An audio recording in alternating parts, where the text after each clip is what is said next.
வணக்கம் மக்களே, நீங்கள் பார்க்குறது கேட்குறது தமிழ் Chemistry.Dhiva. இன்றைக்கி நம்ம சேனலில் யாரை பற்றி வீடியோ பார்க்க போகிறோம் அப்படின்னா ஐஸ்கிரீம்ஸ் வந்து பார்த்திங்க அப்படின்னா நம்ம இந்த கோடை காலத்தில் நிறைய பேர் வந்து ஐஸ்கிரீம் சாப்பிடுவோம். நிறைய பேர் வந்து ஐஸ்கிரீம் பிரியர்களாக இருப்பீங்க, மழை டைத்தில் கூட ஐஸ்கிரீம் சாப்பிட்றவங்களா இருப்பீங்க. ஸோ அதுமாதிரி வந்து பார்த்திங்கன்னா நிறைய பேருக்கு ஐஸ்கிரீம்ஸ் ரொம்ப பிடிக்கும்னு நம்புகிறேன். இந்த மாதிரி சமயத்தில் வந்து பார்த்திங்கன்னா நான் ஒரு ஐஸ்கிரீம் சாப்பிட்டேன். அப்போ தான் தோணுச்சு வந்து ஐஸ்கிரீம் வந்து பார்த்திங்கன்னா லிக்விடான சாலிடா அப்படின்ட்டு ஒரு குழப்பம் எனக்குள்ள வந்துச்சு. ஸோ என்ன மாதிரி நிறைய பேருக்கு வந்திருக்கும் அப்படின்னு நம்புகிறேன். ஸோ அந்த குழப்பத்தில் ஒரு தீர்வு கொடுக்கலாம் அப்படின்னு நான் கொஞ்சம் நெட்டில் போய் சர்ச் பண்ணேன். கொஞ்சம் இன்ட்ரெஸ்டிங்கான தகவல்கள்லாம் வந்துச்சு. அதை உங்களை ஷேர் பண்ண நினைக்கிறேன். வீடியோக்குள்ளே போகிறது வழி நம்ம சேனலில் யாராவது ஃபஸ்ட் டைம் வரீங்க அப்படின்னா கீழே இருக்க சப்ஸ்கிரைப் பட்டன் ப்ரெஸ் பண்ணிட்டு கூட ஒரு நோட்டிஃபிகேஷன் பட்டன் ப்ரெஸ் பண்ணி வச்சுங்க. நாங்கள் இப்போ வீடியோக்குள்ளே போகலாம்.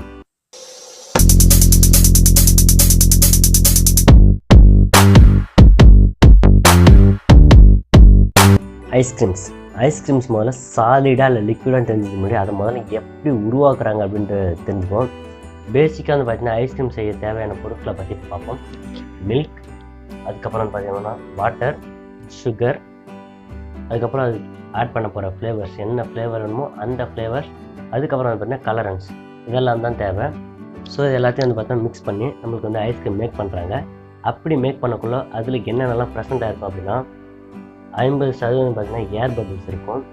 கிறிஸ்டல்ஸ் தான் வந்து பார்த்திங்கன்னா வாட்டர் வந்து பார்த்திங்கன்னா 30% இருக்கும்.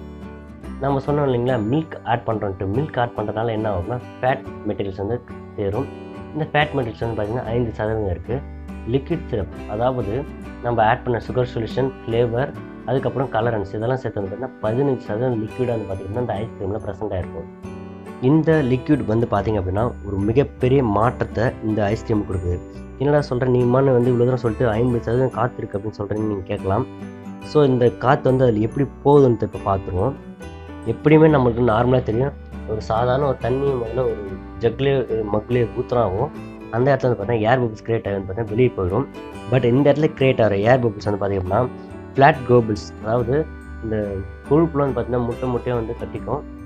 அந்த முட்டை கட்டிக்கிறதுல வந்து பார்த்திங்க அப்படின்னா இந்த ஏர்லாம் போய் வந்து ப்ரெசென்ட் ஆகிடும். ஸோ அதை வந்து பார்த்திங்க அப்படின்னா இந்த கிறிஸ்டல்ஸ் வந்து பார்த்திங்க அப்படின்னா இன்னும் வந்து டைட் பண்ணி விட்டு ஏர் செல்ஸ் வந்து பார்த்திங்க அப்படின்னா உள்ளே லாக் பண்ணி வச்சுக்கும். ஸோ இது மூலிமா வந்து பார்த்திங்கன்னா ஏர் வெளியே போகாதனால இந்த ஐஸ்கிரீம் வந்து பார்த்திங்கன்னா 50% பார்த்திங்கன்னா ஏர் மாலிக்யூல்ஸ் வந்து ப்ரெசென்ட் ஆக ஆரம்பிக்குது. இப்போ என்ன சொல்ல வரோன்றதை பார்ப்போம். லிக்விட் அண்ட் லிக்விட் எமுல்ஷன் அப்படின்னு சொல்லுவாங்க. கொலாய்டல்ன்ற ஒரு மிகப்பெரிய டாபிக் இருக்குது சயின்ஸில், கெமிஸ்ட்ரியில். அந்த டாப்பிக்கில் வந்து பார்த்திங்கன்னா ஒரு சின்ன பார்ட்டாக வந்து பார்த்திங்கன்னா எமுல்ஷன் கொடுத்துருப்பாங்க. அந்த எமுல்ஷனுன்றது வந்து பார்த்திங்கன்னா ஒரு மிகப்பெரிய டாபிக். கொலாய்டல் அப்படின்னு சொல்லப்படக்கூடிய ஒரு பெரிய டாப்பிக்கோட கம்பேர் பண்ணக்குள்ள எமுல்ஷன்றது அதில் ஒரு சின்ன பார்ட். ஸோ இது வந்து பார்த்திங்கன்னா ஒரு சின்ன பார்ட்டாகவே இருக்கட்டும். எமுல்ஷன்றதை முதல்ல தெளிவுபடுத்திக்க விரும்புகிறேன்.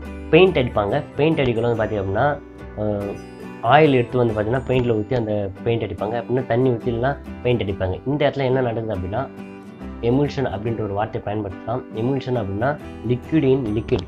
ஒரு லிக்விட் எடுத்து இன்னொரு லிக்விட் கூட மிக்ஸ் பண்ணுறீங்க அப்படின்னா அதுதான் வந்து பார்த்திங்கன்னா எமுல்ஷன். ஸோ இந்த எமுல்ஷன் டைப்பை சேர்ந்தது தான் இந்த ஐஸ்கிரீம். ஸோ அதனால் வந்து பார்த்திங்கன்னா ஐஸ்கிரீம் வந்து பார்த்திங்கன்னா ஒரு எமுல்ஷன் டைப்பு. ஸோ அது வந்து சாலிட்னு சொல்ல முடியாது, லிக்விட்னு சொல்ல முடியாது. இது வந்து ஒரு எமுல்ஷன் டைப்பு.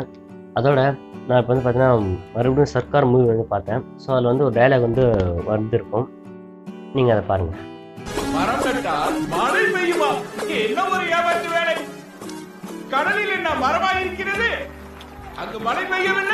ஓகே ஃப்ரெண்ட்ஸ், இந்த டயலாக் வச்சு நான் என்ன இப்போ பண்ண போகிறேன் அப்படின்னா உங்களுக்கே புரிஞ்சிருக்கும். மரம் நடுறதுனால மழை பெய்யுமா பெய்யாதா அப்படின்ட்டு தான் நம்ம இப்போ இந்த சேனலில் அடுத்த வீடியோவை பார்க்க போகிறோம். அந்த வீடியோ நீங்கள் மிஸ் பண்ணாமல் பார்க்கணும் அப்படின்னா இந்த சேனலை சப்ஸ்கிரைப் பண்ணிட்டு கூடவே நோட்டிஃபிகேஷன் பில் பண்ணி கிளிக் வச்சுக்கோங்க.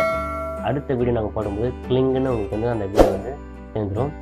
அது வரைக்கும் இந்த வீடியோ உங்கள் ஃப்ரெண்ட்ஸுக்கெலாம் ஷேர் பண்ணுங்கள். உங்களுக்கு பிடிச்சா லைக் பண்ணுங்கள், சப்ஸ்கிரைப் பண்ணிட்டு கூடவே நோட்டிஃபிகேஷன் பில் பண்ணி ப்ரெஸ் பண்ணி வச்சுங்க. Thank you to all. எக்ஸல்சியர்.